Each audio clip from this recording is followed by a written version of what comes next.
আজকে আসছে। যেমন আমরা টার্বিক নিয়ন্ত্রণ করে কি কয় ফিটকারি দিই বা বিভিন্ন ধরনের ফিটকারি ব্যবহার করি টার্বিডিটি নিয়ন্ত্রণের জন্য, সারে চুন দেয় এরকম। বায়োফ্লক মিন্স কি কইলেন ওইটা একটু কোন? বায়ো মিন্স প্রাণী, আর ফ্লক হলো সাসপেন্ডেড পার্টিকেলস, সেটা প্রাণীজ ভাসমান পদার্থ। This is biofloc. আমাদের টার্গেট হলো এই বায়োফ্লক তৈরি করব কি দিয়ে, সেটা হলো এই যে মাছের জন্য ডিস্টার্বেন্স, মাছ চাষের ক্ষেত্রে আমাদের অ্যামোনিয়া নাইট্রোজেনাস কম্পাউন্ড যেটা 10 total ammonia, total ammonium nitrate আর কি, টোটাল অ্যামোনিয়া নাইট্রোজেন আর কি 10 বলা হয়। এই অর্থাৎ অ্যামোনিয়া, সোজা কথা অ্যামোনিয়া আমাদের মাছ চাষের একটা বড় শত্রু। এটা শত্রু বলা যায়, উপকারী দিই না, উপকারীও আছে, উপকারও আছে। এটা বিভিন্ন লেখায় বিভিন্ন সময় দেখছি। কৌশলটা হলো এখানে এই যে আমার মাহফুজুল আহম বলছেন যে নাইট্রোজেন আর কার্বনের রেশিওটা 1:1 কেজি যদি নাইট্রোজেন থাকে 20 কেজি দেওয়া লাগবে কার্বন। এটা 1 গ্রাম যদি নাইট্রোজেন থাকে 20 গ্রাম দেওয়া লাগবে কার্বন। এই হলো দিলে যে ঘটনাটা ঘটবে, এই বায়োফ্লকটা হবে। আর মেকানিজমটা কি, এখানে বায়োফ্লক তৈরির বিষয়টা, এটা একটা টেকনোলজি বা টেকনিক। এটা একটা পাত্র বা চৌবাচ্চায় বা একটা সিস্টেম ট্যাঙ্কে বিষয় না, বা পুকুরে করা যাবে না, এটা বিষয় না। আমাদের এমন একটি টেকনিক এটা, এটার মাধ্যমে আমাদের এই টোটাল প্রোডাকশনকে আমার পুকুরে একটা বায়োফ্লক করতে পারি আমি। এখানে শর্ত হলো একটা অক্সিজেন থাকতে হবে, অক্সিজেন থাকতে হবে। সেটা অক্সিজেনের সোর্স বিভিন্ন ধরনের হতে পারে, যেমন পুকুরে হলো ফটোসিনথেসিস। আমার যদি পর্যাপ্ত অক্সিজেন থাকে ওখানেও বায়োফ্লক করা যাবে। অর্থাৎ আমরা খাবার দিতেছি, ওখানে যদি কার্বন অ্যাড করি তো ওখানে ওই যে বায়োফ্লক তৈরি হবে। এই বায়োফ্লকের দুইটা গুণ আছে, একটা হলো নিজেরাই এরা নিউট্রিয়েন্ট, এটা মাছের নিউট্রিয়েন্ট, এরা খাবার খায় এবং ওয়াটার পলিউশন, ওয়াটার কোয়ালিটিকে ডেভেলপ করে। দুটা কাজ হয়, নাইট্রোজেন গ্রহণ করে, নাইট্রোজেন এবং কার্বন গ্রহণ করে বায়োফ্লক তৈরি করে ওয়াটার কোয়ালিটিকে ডেভেলপ করে, এবং যে বায়োফ্লক তৈরি হলো এটা মাছের ফিড হিসেবে ব্যবহার হচ্ছে। অর্থাৎ ওখানে যে বায়োফ্লক তৈরি হইতেছে ওটা মাছ খাইতেছে, ওটার নাইট্রোজেন রিলিজ হইতেছে পানিতে, ওটা আবার কার্বন কন্টিনিউ যদি অ্যাড করা যায় তাহলে ওই নাইট্রোজেন আবার বায়োফ্লক সাইকেল তৈরি হইতেছে। এই হলো ঘটনা। শর্ত হলো এয়ারেশন থাকতে হবে, অক্সিজেন থাকতে হবে। এখানে ঘটনা ঘটে যেটা, সেটা হলো এটা ব্যাকটেরিয়া কাজ করে অটোট্রফস এবং হেটারোট্রফস। আমরা লেখাপড়া করেছি, বিভিন্ন সময় পাইছি।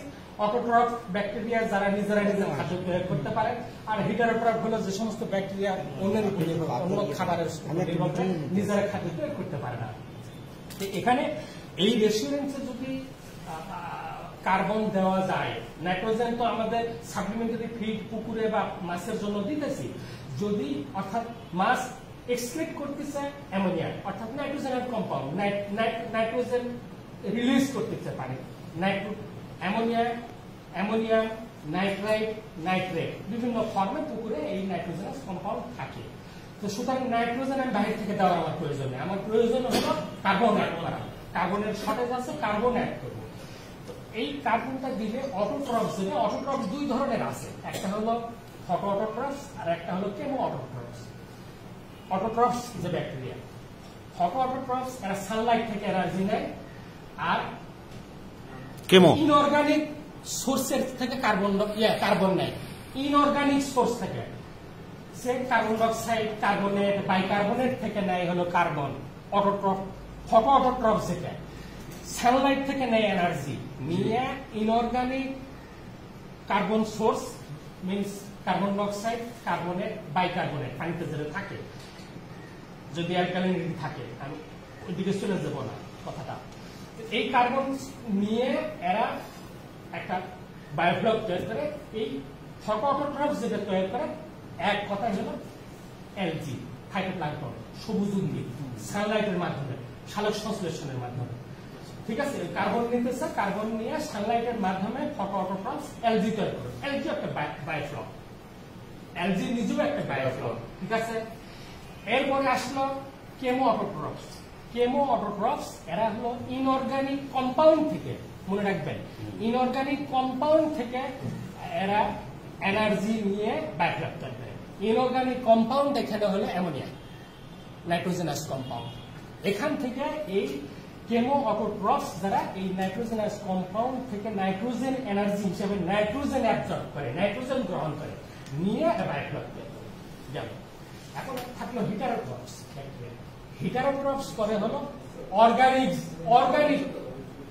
পার্টিকেলস থেকে, ডিকম্পোজিবল অর্গানিক, ডিকম্পোজিবল হতে হবে, ডিকম্পোজিবল অর্গানিক পার্টিকেলস থেকে, জৈব পদার্থ থেকে হিটারোট্রফস কার্বন নেয়, ঠিক আছে, নিয়ে এরা বায়োফ্লক তৈরি করে। এই অর্থাৎ অটোট্রফসের দুটো ভাগ আছে, আর হিটারোট্রফস তো হিটারোট্রফস, এরা এইভাবে এরা নিউট্রিয়েন্ট নিয়ে বায়োফ্লক তৈরি করে। বায়োফ্লক হিসাবে এই যে algid, protozoan plankton, zooplankton, bacteria তো নিজেই তৈরি হইতেছে। এখানে শর্ত একটাই, সেটা হলো এয়ারেশন থাকতে হবে, এই আর জিরো চেঞ্জ ওয়াটার, কোনো চেঞ্জের প্রয়োজন নাই। এখন তাহলে আমার পুকুর কেন বায়োফ্লক হবে না? পুকুরে জাস্ট এই টেকনোলজিটা আমি অ্যাপ্লাই করলেই হবে। এয়ারেশনের ব্যাপারটা একটু বলুন। এয়ারেশন, অক্সিজেন তো অক্সিজেন থাকেই, অক্সিজেন আচ্ছা, আপনি পুকুরে যায় না, আপনি ট্যাঙ্কি বলতে থাকে। টেকনোলজি, এটা যে একটা টেকনোলজি, আমি পাতিলেও ব্যবহার করতে পারবো, চৌবাচ্চাও ব্যবহার করতে পারবো। আমরা পুকুর একটা সোর্স, এই টেকনোলজিটা আমরা পুকুরে এটা শিখি না কেন স্যার? এখন কথা হলো মানে তারা আসতেছে না, আমার কাছে আসতেছে ওই ব্যক্তিরা যাদের পুকুরও নাই, তারা আসতেছে, ওদেরকে সাজেশন দেন। বিষয়টা স্যার আমাদের সবকিছু আমাদের জানতে হবে তো স্যার। এখন পুকুর ছেড়ে যদি পাতিলে চলে যায়, সবার পাতিল না দৌড়াদৌড়ি করবে, আসলটা ভাগ নিয়ে ভাগ থাকে, পুকুর পরে থাকবে। আমার পুকুরের প্রোডাকশন যদি 20% বাড়াতে পারি, খারাপ কি স্যার? এক্সিস্টিং এ যে কালচার, আমরা যে খাবার দিতেছি ওখানে অ্যামোনিয়া হইতেছে, ওই অ্যামোনিয়া শুধু মাছ মারাই যায় না, গ্রোথ ইনহিবিটর। তাহলে গ্রোথ ইনহিবিট করলো, আমরা সিপি ফিড, ওই যে কোয়ালিটি ফিড, বিভিন্ন ধরনের ব্র্যান্ডের ফিড দিলাম, কিন্তু মাছ 1 কেজি থেকে আধা কেজি হয়, আধা কেজি থেকে 1.5 কেজি আর বানানো যায় না সহসায়। এফসিআর হাই হয়ে যায়, আমাদের কস্টিং বেড়ে যায়, সব দোষ দেয় যে এই যে খাবারের দাম বেশি, এই জন্য কৃষকের। কিন্তু আমরা যদি পুকুরেও বা কালচার, যেগুলো কালচার মিডিয়াতে এই টেকনোলজি, এই সায়েন্সটা যদি অ্যাপ্লাই করি, তাহলে তো আমরা প্রোডাকশন কস্ট কমে আসবে, ঠিক আছে না? সুতরাং আমি এইটা ব্রড সেন্সে জিনিসটা ব্রিফ করার চেষ্টা করলাম, এই হলো ঘটনা। এটাই গেল। এখন কোথায় থাকলাম যেন আমি? এয়ারেশন থাকতে হবে, আর এয়ারেশন থাকতে হবে। এয়ারেশনের উদ্দেশ্য হলো ইনডোর সিস্টেমে এয়ারেশনের প্রশ্ন আছে। ইনডোর সিস্টেমে ব্লোয়ার দিয়ে, কারণ ঘরের মধ্যে বা একটা ছাদের উপরে, এখানে আর স্রোত তো নাই, বা এখানে আমাদের এয়ারেশন ওই যে ব্লোয়ার দিয়ে, এয়ারেটার দিয়ে, ব্লোয়ার দিয়ে আমরা সাধারণত এটা করতেছি, যারা করতেছি এটা নিয়ে। আসলে এখানে যতটা না টেকনোলজি, তার চেয়ে মনে হয় যে খুব কঠিন করে দেখানো হইতেছে, কঠিন করে দেখা দিয়ে। আমার কাছে একটা ফেসবুক, আমার এক বন্ধু আছে, সে একটা ট্রেনিং নিয়ে আসে, সে একটা নিজেই ট্রেনার হয়, সে 5,000 10,000 করে টাকা নিয়ে ভর্তি করে প্রশিক্ষণ দিতেছে। কিন্তু আসলে এখানে বড় ধরনের কোনো কিছু নাই। একটা জটিল বিষয় এখানে আছে, সেটা হলো হিসাবের বিষয়। এখন খাবার কতটুক দিব, ওখানে নাইট্রোজেন নিরূপণ, কি পরিমাণ নাইট্রোজেন আছে, আমি কতটুকু কার্বন দিব, এই একটা বিষয়, হিসাব নিকাশের একটা বিষয় আছে, ঠিক আছে? এই কার্বন আমি বললাম যে ঠিক আছে, আটা, ময়দা, গম, মোলাসেস বা কি আর মোলাসেস, ইস্ট দিলাম, এখন কতটুক দিব, আমার ওই পানির মধ্যে কি পরিমাণ নাইট্রোজেন আছে, কি পরিমাণ কার্বন আমি দিব, এবং কার্বনের সোর্স কি? কার্বন তো বাজারে কিনতেও পাওয়া যায় না, ইন্ডিভিজুয়াল অ্যাটমিক হিসাবে, ইনগ্রিডিয়েন্টস হিসাবে তো বাজারে কিনতে পাওয়া যায় না। এটা কম্বাইন্ড সোর্সে একটা যৌগিক আকারে, স্টার্চ আকারে, সুক্রোজ, গ্লুকোজ, কার্বোহাইড্রেট, চিনি, এই আকারে এটার একটা হিসাব আছে। হিসাবটা তো ওইটাই কোন বোর্ড লাগবে স্যার, ওটাই বোর্ড লেখার জায়গায়। বায়োফ্লক আসবে কিন্তু ঢুকতে পারবে না, কিন্তু লাইন বন্ধ করে দিচ্ছি। বায়োফ্লক আসবে কিন্তু ঢুকতে পারবে না। এই ক্যালকুলেশনটা বুঝবো আগে দেখি। 8 কেজি ফিট দিব, 8 কেজি ফিট, মনে করেন যে 8 কেজি করে একটা ইয়ে বানাইছি, 1.5 থেকে 2% বা 2% বডি ওয়েটের 1.5% বা 1% খাবার দিব। আমি আমার ওই চৌবাচ্চায় মনে করেন স্যার আমি ধরলাম 4 কেজি খাবার দিব, 4 কেজি খাবার লাগতেছে। আমি বের করব কার্বন 4 কেজি খাবার দিতেছি, প্রতিদিন 4 কেজি খাবার দিতেছি, আর প্রোটিন পার্সেন্টেজ হলো 30% কুড প্রোটিন সমৃদ্ধ 4 কেজি করে খাবার প্রতিদিন দিতেছি।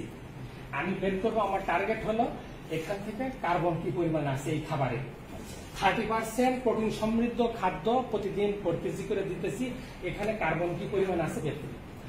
এখানে 4 কেজি, এখানে ড্রাই, 100% ড্রাই নয় খাবারটা, 10%, 90%, তাহলে গুণ এখানে 90, ঠিক আছে।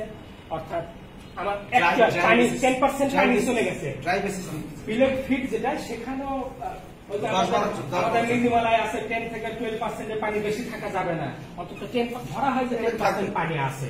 তাহলে 10% পানি আমার এই 4 কেজির 90% নিলাম খাবার, সলিড খাবার 100 যেটা পানিতে গেল। এই খাবারে মোটামুটি ধরে নেওয়া হয় 30% অ্যাসিমিলেশন হয়, বডিতে ব্যবহার হয়, আর 70% হয় ডিসচার্জ হয় পানিতে, পানিতে গিয়ে সমস্যা করে দেয়। সেই ডিসচার্জ হলো তাহলে কত, 70% মানে 0.7। এটা ক্যালকুলেশন করলে কত হবে, যোগ করলে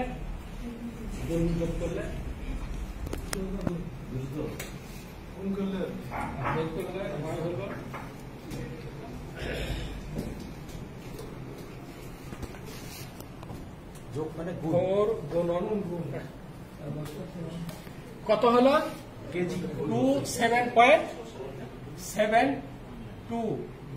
এই তোমার ভুল হয়েছে, 2.7 না, 2.7 সম্ভবত হবে। আচ্ছা গেল, এখানে 5.2 আছে না, আচ্ছা গেল। এত কি হলো, এটা এত কেজি ধরে নেওয়া হয়। এই যে সলিড যে খাবার, এর 50% আছে কার্বন এই খাবারের, 50% কার্বন। তার মানে ধরো 2 ভাগ দিলাম, এটা একের সায়েন্স বেসড, বিজ্ঞানীদের গবেষণা কি বলবো, গবেষণালব্ধ তথ্য জার্নাল থেকে নেওয়া, ঠিক আছে। ভাগ করলে কত হয়, 13 পয়েন্ট করে না, ভাগটাও করে দিতে পারতেছো না কেউ।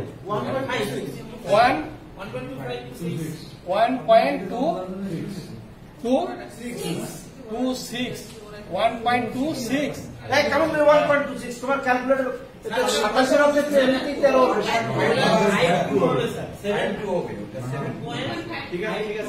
ঠিক আছে। ও আচ্ছা, ওই যে উপর 7.7 না 2.52, ও তাহলে তো তার পিছনে বসে 2.52, একে 2 দিয়ে ভাগ করলে কত হয়, 1.26। হ্যাঁ হ্যাঁ 26 এত, কিন্তু এটা কেজি, একে গুণ দেন 1000 দিয়ে, এত গ্রাম কার্বন আছে, ঠিক আছে। এই 4 কেজি খাবার আমি যদি একদিন দিই, এত গ্রাম আমি কার্বন বের করে ফেলা দিলাম এখানে। এই 4 কেজি খাবারে এখন আমি নাইট্রোজেন বের করি, প্রতিদিন 4 কেজি করে খাবার দিতেছি। এখন আমার দরকার হলো নাইট্রোজেন বের করা। কার্বন বের করলাম, নাইট্রোজেন বের করলাম। নাইট্রোজেন হলো 4 কেজি খাবার গুণন 0.09 গুণন 0.7, পানিতে যাইতেছে 0.7, বোঝা গেছে, ক্লিয়ার। 0.7, 70% পানিতে যাইতেছে, 30% অ্যাসিমিলেশন হইতেছে টোটাল খাবারের, ওই জন্য 30% বাদ দিলাম। পানিতে গেল 0.7%, এই 0.7%। কিন্তু এখানে প্রোটিন কতটুকু আছে, এটা এই খাবারের প্রোটিনের পরিমাণ হলো 30% ফুড প্রোটিন। এখানে আরেকটা জিনিস দিয়ে গুণ হবে 0.3। এটা হলো টোটাল আমার প্রোটিনের পরিমাণ। প্রোটিন ক্যালকুলেশনটা করেন তো ভাইজান, 4 গুণন 0.9 গুণন 0.7 গুণন 0.3, কত হলো 0.756, ঠিক আছে তো, গেল মনে হয় না। এটা হলো টোটাল প্রোটিন। এই টোটাল প্রোটিনের একটা সূত্র আছে, এটাকে একটা বলা হয় কি বলবো, কনভার্সন ফ্যাক্টর, একটা ফ্যাক্টর আছে। এই প্রোটিনকে, যে কোনো প্রোটিনকে যদি ভাগ করা যায় 6.25 দিয়ে, তাহলে নাইট্রোজেন বের হয়ে যাবে। তাহলে এখানে 0.75 কে 0.756 কে 6.25 দিয়ে ভাগ দিলাম, কত হয় ভাই? 0.1120, 120, 120। এটা কিন্তু কেজি, কেজি কিন্তু এটা 120 গ্রাম। এত কেজি, একে 1000 দিয়ে গুণ দিলে কত হয়? 120 গ্রাম। 120 গ্রাম। এই 20 গ্রাম কি বের হলো? নাইট্রোজেন। এই যে 100 নাইট্রোজেন, তাহলে দেখেন এটা হলো 1200, 120, প্রায় হলো 10:1 আছে কিন্তু। দেখেন এটা হলো কার্বন, সরি এই যে এটা কার্বন 1260, আর 120 হলো নাইট্রোজেন। প্রায় হলো 10:1 আছে কিন্তু, 10:1 আছে কিন্তু কার্বন এখানে। আমার টার্গেট এখানেও এই 1 এর জন্য আমাকে এখানে 20 বানাতে হবে। তাহলে 15 to 20, হ্যাঁ 22, আমি 20:1 করবো। এই 20:1 করার জন্য আমি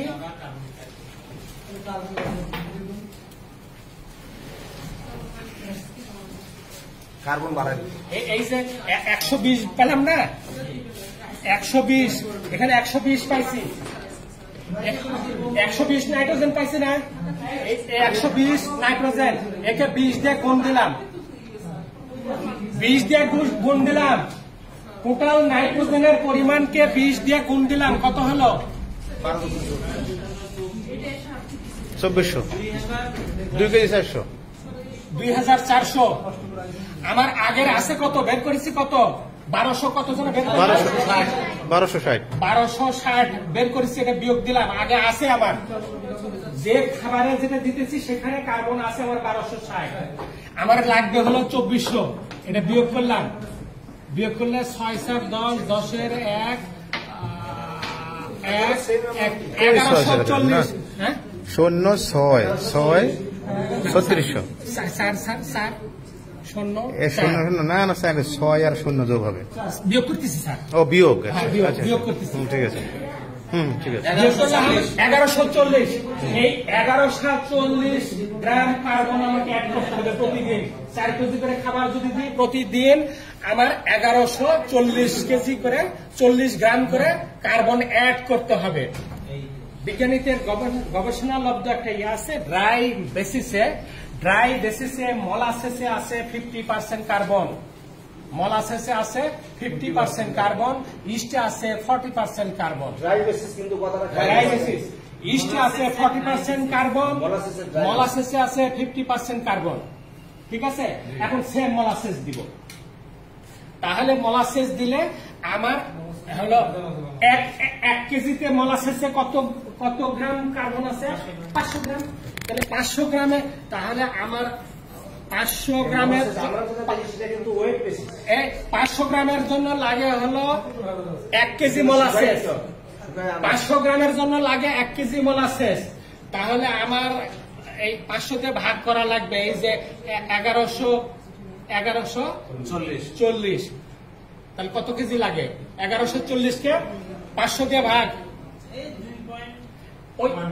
ওই 2 পয়েন্ট যত হলো অত কেজি, অত কেজি আমার মলাসেস লাগবে প্রতিদিন। ওই ট্যাঙ্কে প্রতিদিন। তার মানে ওয়েট মোলাসেস দিলে আর কমপক্ষে 3 জন মোলাসেস। ওয়েট মোলাসেস তো এটা রাইট ওয়েট, এটা রাইট ওয়েট কিন্তু তাহলে এটা অ্যাকুরেট তো পাওয়া যাবে না, অ্যাকুরেট নাই। মোলাসেস কিন্তু বিভিন্ন ধরনের বোতলজাত কেন্দ্র করে অনেক ব্যবসায়ী, অনেক ব্যবসা তৈরি হয়ে গেছে, এখানে বিভিন্ন ফর্মে মোলাসেস পাওয়া যায়। আমরা যেটা